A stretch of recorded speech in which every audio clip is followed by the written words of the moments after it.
podcast kami. Hari ini kita akan membahas kasus pengusiran masyarakat Rohingya yang baru-baru ini terjadi di Aceh. Dalam insiden yang mengejutkan, ratusan mahasiswa melakukan pemindahan paksa terhadap pengungsi Rohingya, meninggalkan mereka dalam keadaan trauma dan ketakutan. Ketika diterima di negara tersebut, pengungsi dijamin penuh hak-haknya. Tetapi dengan negara yang tak meratifikasi konvensi pengungsi, biasanya menjadi persinggahan saja seperti Indonesia. Indonesia mungkin belum meratifikasi konvensi pengungsi 1951 dan protokol 1967. Namun, Indonesia tak bisa menolak pengungsi karena terikat prinsip non-refoulement yang menjadi bagian dari hukum internasional. Prinsip ini melarang suatu negara menolak atau mengembalikan pengungsi secara paksa ke wilayah yang berbahaya. Namun, status ini membuat Indonesia tak memiliki kewajiban memenuhi hak semua pengungsi. Hal itu terjadi dari masih adanya berbagai masalah akibat kedatangan ribuan pengungsi Rohingya. Beberapa pemerintah tampak kurang siap dalam menangani para pengungsi. Bersama saya di sini selaku host dari salah satu mahasiswi Universitas Islam Negeri Said Ali Rahmatullah Tulungagung, Lena Dia Fitrianingsih, kita akan berbincang tentang kasus pengusiran masyarakat Rohingya. Dan telah bergabung bersama saya, narasumber yang hadir, salah satu mahasiswi juga dari Universitas Islam Negeri Said Ali Rahmatullah Tulungagung, yaitu Mbak Nabila Bintang.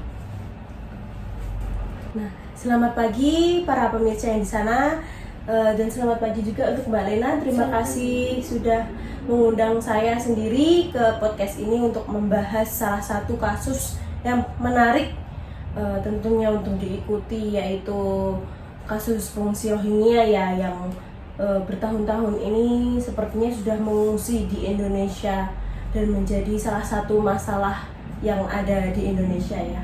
Iya. Jadi kasus inilah yang sangat menarik untuk dibicarakan saat ini. Dan tentunya kalian harus mengikuti video ini dari awal sampai akhir. Baik, di video kali ini saya akan bertanya-tanya kepada Mbak Nabila tentang pengusiran kasus masyarakat Rohingya yang ada di Indonesia. Baik, Mbak Nabila. Baik, sudah bisa kita mulai ya. Gimana tanggapan Mbak Nabila tentang adanya kasus ribuan pengungsi Rohingya yang terjadi di Aceh ini? Kalau tanggapan saya ya, tanggapan itu kan pasti penuh pro dan kontra ya. Kalau menurut saya sendiri tentang kasus ribuan pengungsi Rohingya yang tiba di Aceh, itu situasinya itu sangat kompleks karena seperti yang kita ketahui ini bukan cuman tentang kemanusiaan, ini kan juga menyentuh aspek hukum internasional, lalu juga hak asasi manusia, terus ada tantangan sosial juga pastinya di masyarakat Aceh sana. Terus di satu sisi sendiri Aceh sendiri kan cukup memiliki solidaritas yang tinggi, apalagi mereka kan mengenal baik ya mungkin kaum seperti itu. Jadi menerima para pengungsi itu dengan sangat baik, sebuah sikap yang mencerminkan benar-benar kemanusiaan yang baik. Namun di sisi lainnya itu kan juga masih banyak tantangan, seperti apakah nanti pengungsi Rohingya di Aceh itu mendapatkan tempat yang layak, terus lalu makanan yang layak, terus bisa mendapatkan makanan, akses kesehatan tentunya juga, lalu pendidikan lah. Itu kan juga nggak mungkin masyarakat Aceh di sana yang ngasih kan ya. Apalagi pemerintah itu kan juga nggak mungkin. Jadi kayak banyak pro dan kontranya lah. Ya memang bagus kita bisa welcome dengan pengungsi, tapi juga di satu sisi lain kan ini kan juga bukan warga asli dari Aceh iya, gitu. jadi bukan sepenuhnya hak dan sepenuhnya kewajiban negara kita. Iya, jadi seperti itu tanggapan dari Mbak Nabila. Bisa dibilang sih karena warga Rohingya itu bukan asli penduduk dari Aceh, jadi tidak bisa sepenuhnya haknya dipenuhi oleh warga Aceh dan tidak bisa disetarakan seperti warga penduduk asli Aceh gitu. Kok bisa ya pengungsi Rohingya itu mendaratnya kok pas di daratan Aceh gitu? Yang saya ketahui ya, sejarah Rohingya ini cukup rumit dan cukup panjang. Nah, kaum Rohingya ini atau suku Rohingya ini sendiri aslinya itu kan adalah mereka suku dari Bangladesh ya. Iya, iya. Suku Bangladesh yang beberapa tahun silam itu berimigrasi secara ilegal di Myanmar. Nah, semakin menumpuk yang suku-sukunya, suku Rohingya itu di sana di Myanmar itu, sehingga Myanmar sendiri tidak mau mengakui itu sebagai suku baru atau suku pendatang, soalnya suku Rohingya ini sendiri kan imigran ilegal. Jadi kayak Myanmar juga lepas tangan oleh suku Rohingya ini, dan selama suku Rohingya ini masih menetap di Myanmar, suku Rohingya sendiri ini mendapatkan banyak sekali kekerasan yang didapat dari militer di Myanmar, seperti kayak mereka menjadi korban kekerasan bisa kekerasan fisik atau seksual ya, lalu kayak pembunuhan, terus perdagangan manusia, lalu penculikan lah, terus perbudakan di Myanmar. Jadi kayak yang betul mereka imigran ilegal, tapi mereka kan juga masih memiliki hak asasi manusia. Jadi kayak hak asasi manusianya waktu di Myanmar ini sangat-sangat dihilangkan lah, kayak diabaikan gitu. Ya, jadi di Myanmar ini terjadi konflik antara Bangladesh ya tadi. Iya. Ya, karena di Myanmar ini katanya, setahu saya juga Myanmar ini pernah menjajah atau istilahnya menyerang Bangladesh, karena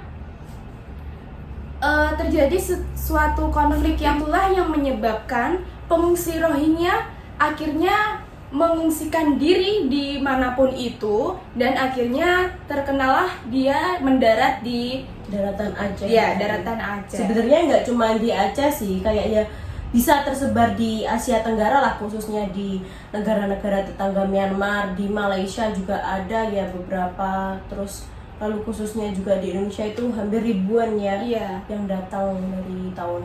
Jadi pengungsi Rohingya ini tuh di Aceh diterima karena keadaan yang sangat-sangat sangat kasihan lah ya, karena orang Aceh kan juga termasuk pemeluk agama Islam yang sangat erat sekali, dan pengungsi Rohingya itu juga mayoritas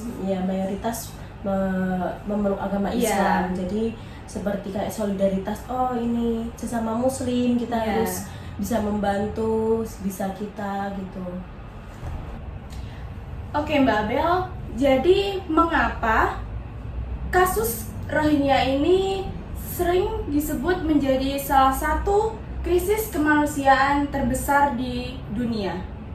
Oke, sepertinya ya, kalau krisis kemanusiaan tentu ini kan menyangkut hak asasi manusia ya, apalagi Rohingya ini seperti yang kita bahas tadi di sejarahnya, kenapa Rohingya ini kok banyak mengungsi di banyak negara-negara tetangga. Ini karena Myanmar sendiri itu tidak menganggap Rohingya ini kan menjadi salah satu suku atau etnis di Myanmar ya, dan makanya jadi Myanmar itu kayak mau menghapuskan suku Rohingya ini. Jadi selalu berusaha militernya dikerahkan untuk menghapuskan etnis ini dari Myanmar agar Myanmar ini bebas dari Rohingya, terus sendiri kita kan bisa menyebutnya ini dengan genosida ya. Iya, iya. Nah, lalu pemerintah juga selalu kayak memberikan banyak tekanan-tekanan kepada etnis Rohingya ini agar untuk hilang gitu. Oh iya iya. Untuk tambahan tadi yang kayaknya juga seperti Rohingya ini kan tidak dianggap di Myanmar sehingga mereka menjadi kelompok tanpa kewarganegaraan atau iya. bisa disebut stateless. Iya. Nah ini tuh jadi kayak bisa dibatasi ke akses manapun, jadi kayak kesehatan, mendapatkan pangan yang baik, mendapatkan pendidikan yang baik, itu sama sekali nggak mendapatkan. Jadi seperti itulah mengapa disebut dengan salah satu krisis kemanusiaan terbesar di dunia. Jadi, oke, selanjutnya saya akan bertanya tentang semisal Mbak Nabila ini bertemu dengan salah satu pengungsi Rohingya, apa yang Mbak Abel ingin tanyakan dari pengungsi Rohingya itu? Mungkin kalau saya dapat kesempatan ya untuk bertemu dengan suku Rohingya langsung yang mengungsi di Aceh, itu saya ingin menanyakan ini, sebenarnya bagaimana bisa mereka kok benar-benar mendapatkan kecaman atau mendapatkan diskriminasi ini sangat parah itu di Myanmar, itu sebenarnya alasan alasan aslinya itu bagaimana? Kan ya yang tahu kan mesti suku Rohingya sendiri ya. Iya. Kalau kita kan paling cuma dari berita-berita Iya. gitu. Lalu mungkin ini, apakah ada rasa trauma yang sangat mendalam atau sangat-sangat parah dirasakan oleh kasus Rohingya ya? Tapi tentu saja pasti bikin trauma ya kayak gitu. Apalagi juga di suku Rohingya ini kan juga banyak perempuan, anak-anak kecil, ini kan juga masih panjang lah perjalanannya dan sangat pantas untuk hak asasi manusianya diusahakan gitu. Ya. Jadi pengungsi Rohingya itu masih berada di Aceh dan sampai saat ini ya Mbak? Ya, sepertinya yang saya lihat dari informasi terbaru ini masih ada beberapa ribu lah yang ada di Aceh ini, tapi ya maksudnya ditempatkan di Pengungsian. Ya, pengungsiannya beda dari yang kemarin-kemarin. Kalau kemarin kan kayaknya kan hampir mau disatukan dengan warga lokal. Nah, ini benar-benar udah dikasih ke wilayah pengungsian yang benar-benar cuma Khusus pengungsi ya, itu.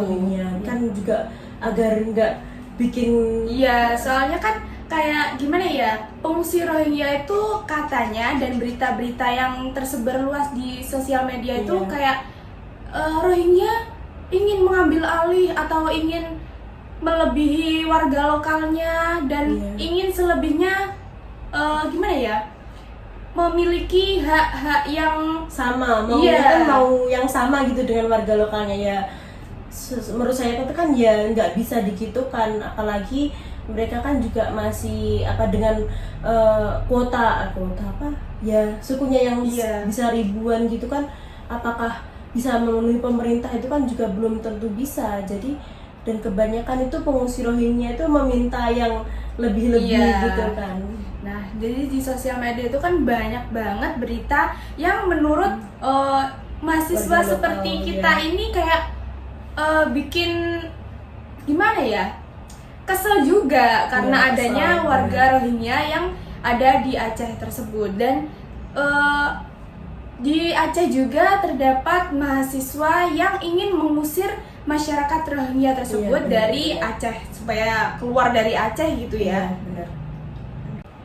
Sebenarnya selain dari Indonesia sendiri ya, kita itu juga harus menyuarakan hal-hal seperti ini, kasus Rohingya ini kepada mata dunia. Jadi harus juga di negara-negara internasional di luar Indonesia, di luar Asia Tenggara, itu harus juga mengetahui tentang krisis Rohingya ini juga, agar kasus Rohingya ini mendapatkan simpati dari yang lebih luas, khususnya ya dari lingkup internasional lah.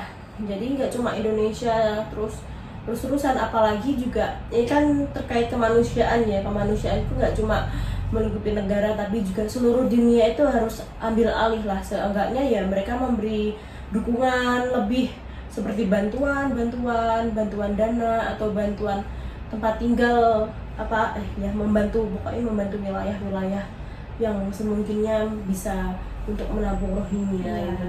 Jadi Rohingya itu kayak udah kesulitan untuk balik lagi ke Bangladesh karena takut adanya serangan balik kepada pemerintah Myanmar, khususnya militernya ya. Iya. Ya jadi kayak udah bahaya banget gitu untuk balik ke sana. Iya, benar-benar. Atau sebenarnya bisa gini Mbak, kalau dari saya sendiri yang menyuarakan pendapat saya, Rohingya ini sendiri sepertinya agak kurang ya rasa ingin merdeka atau memiliki tempat tinggal dan kewarganegaraan yang pasti ya. Iya. Jadi kayak masih males-malesan gitu, kayak Iya. nggak mau berusaha untuk mendapatkan kemerdekaan etnisnya ini kan. Jadi masih mengungsi sana sini. Benar sekali. Jadi kayak pengungsi Rohingya ini tuh kayak gimana ya? Inginnya cuman supaya diberi hak oleh yang ditempati gitu. Jadi Iya, kayak benar. nggak ada rasa ingin merdeka, terus Iya, ingin mencari haknya membangun sendiri juga, sendiri apa jenisnya? wilayahnya sendiri Ya, lah. Oke, jadi kayak apalagi kayak sepertinya ini kan kurang, kayak nggak ada kepala suku atau kepala iya. etnis yang benar-benar bisa mengusahakan atau mewakili dari seluruh suku ini untuk bisa benar-benar mendapatkan kemerdekaannya atau wilayah yang mendapatkan pasti. haknya Iya, juga. benar. Iya. Jadi mungkin ya itulah pro kontranya dari kasus Rohingya ini tadi ya.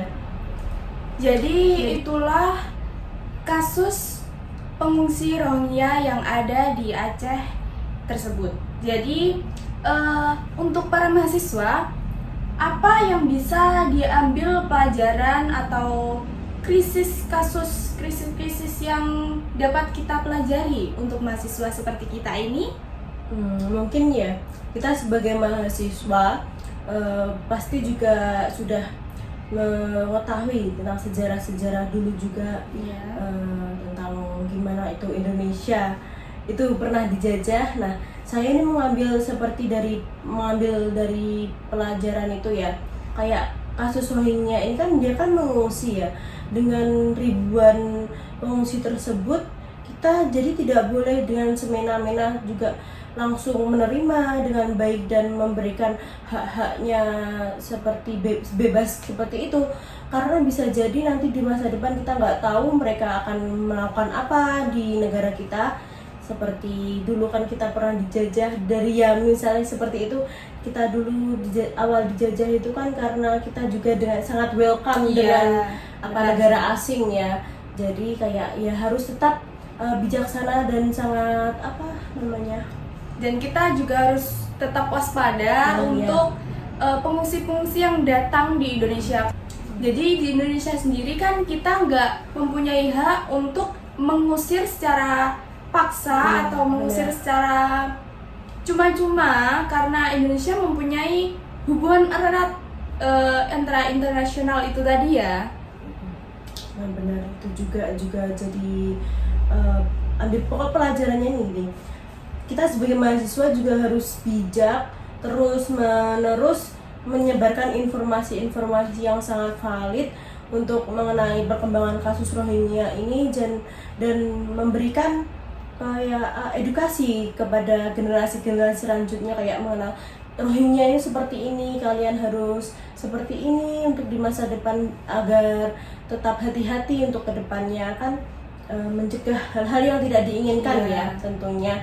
Kita itu bisa sebagai mahasiswa sendiri bisa kampanye lah, salah satunya demo ke pemerintah atau ke organisasi yang menampung ini kasus kaum Rohingya ini, atau ke kelompok-kelompok ya yang sangat mendukung Rohingya ada di Indonesia sendiri, gitu deh. Ya, jadi kasus yang sangat panas-panasnya ini di negara kita. Jadi sebagai mahasiswa kita juga harus seperti yang katanya dikatakan Mbak Nabila tadi, bahwa kita juga harus waspada. Kita cuman bisa membantu dengan media sosial saja, karena media sosial itu ngaruh sekali bagi kita kaum Gen Z juga. Iya. Dan itu tuh Kayak membuka pandangan yang lebih luas gitu Iya. tentang Rohingya, berdiskusi lebih luas, kayak menurut sini pihak mana gitu Rohingya itu gimana, jadi lebih bisa dipahami lah. jadi mahasiswa itu bisa berdiskusi atau membuat seminar ya, seminar.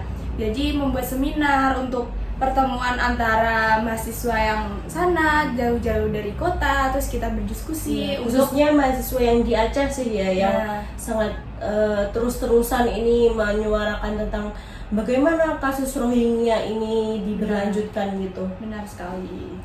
Oke. Ya, jadi kasus Rohingya ini semoga di wilayah yang ditempati yaitu bagian Aceh, semoga bisa cepat terselesaikan dan semoga juga mendapat haknya di suatu wilayah. Yang benar-benar aslinya lah ya, Iya. semoga. Jadi cepat selesai saja untuk konflik antara Rohingya ini dan cepat kembali ke asalnya, karena kita semua juga mahasiswa maupun warga-warga lainnya juga mungkin sedikit keberatan ya adanya Benar. pengungsi Rohingya ini, karena Apalagi ini kan sudah berapa tahun ya, mungkin hampir 4 tahun. 4 tahun ini. ya, sekitaran 4 tahun nih. Iya. Ya, jadi begitulah untuk pembahasan kita pada hari ini yang membahas tentang pengungsi Rohingya. Mungkin jika ada salah kata dari saya dan juga salah kata dari narasumber kita hari ini, mohon dimaafkan dan cukup sekian. Terima kasih. Wassalamualaikum warahmatullahi wabarakatuh.